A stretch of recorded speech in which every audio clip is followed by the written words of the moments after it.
2 Corinthiens, au chapitre 3, nous allons voir le même témoignage.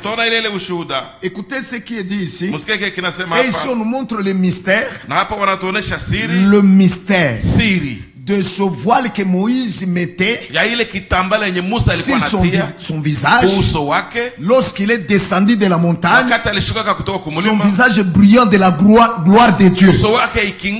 Alors le secret, la signification de ce voile qu'il a mis pour qu'on ne voie pas la gloire est écrit ici. Nous lisons au nom de Jésus. J'espère que vous y êtes, frères. Sommes-nous avec nous? Est-ce que c'est vrai?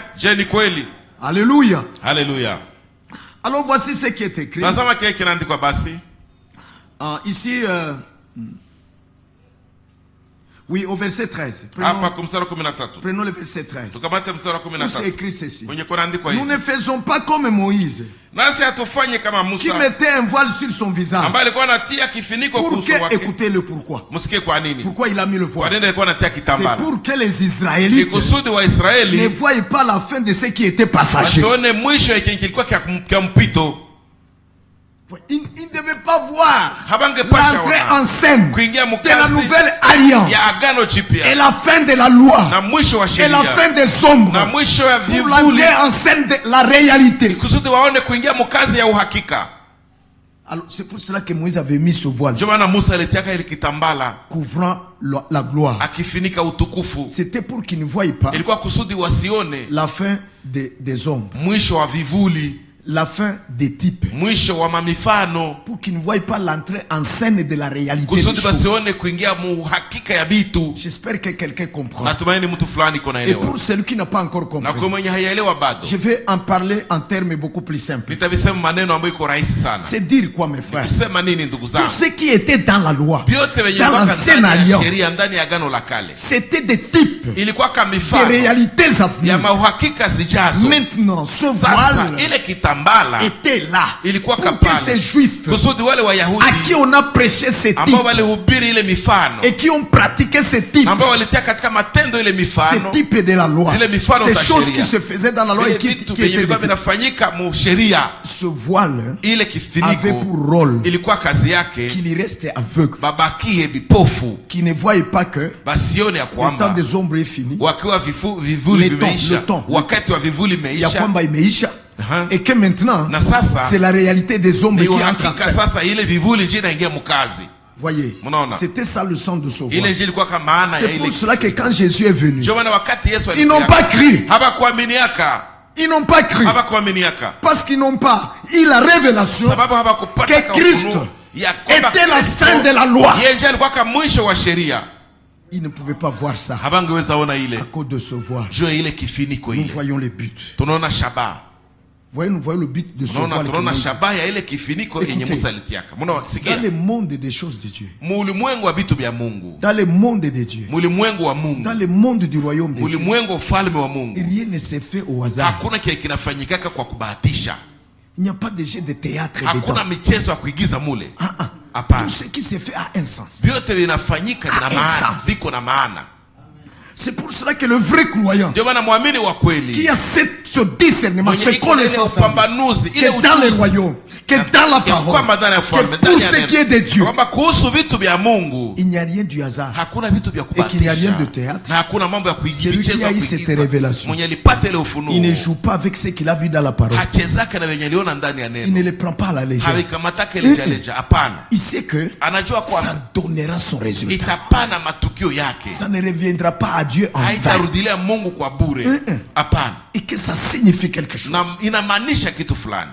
Donc même un geste qui se passe dans le royaume est inspiré et qui est inspiré, faites attention à ça. Ça signifie quelque chose. Dans les temps, les gens pensaient que le fait que Moïse avait mis le voile, parce que son visage brillait comme le soleil de la gloire de Dieu. Voyez. Et maintenant, il a mis le voile. Alors charnellement, ou humainement, Les gens pensaient que c'était que pour ne pas déranger les yeux des Juifs. Parce que humainement parlant, naturellement, il ne peut pas rester les yeux fixés. Tu ne peux pas rester comme ça, tu deviendras aveugle.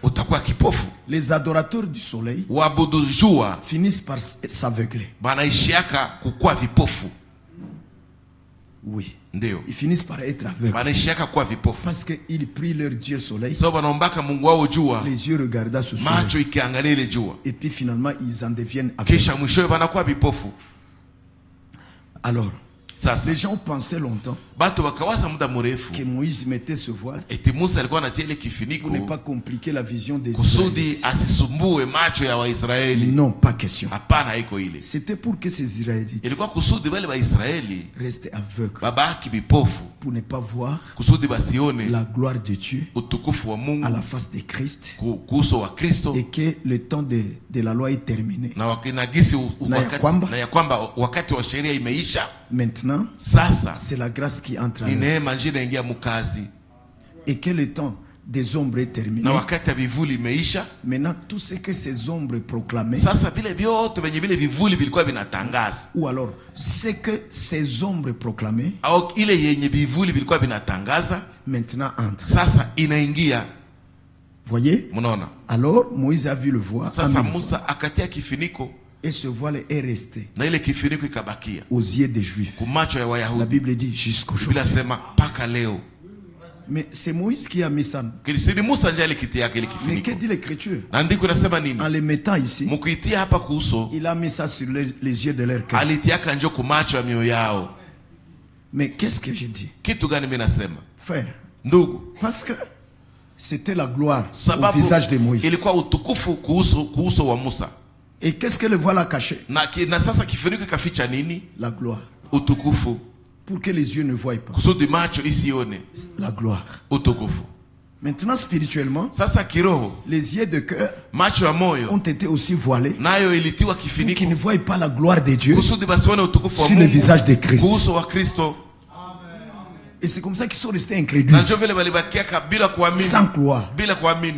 Alors, ils avaient des yeux et ne voyaient pas. Ils avaient des oreilles et n'entendaient pas.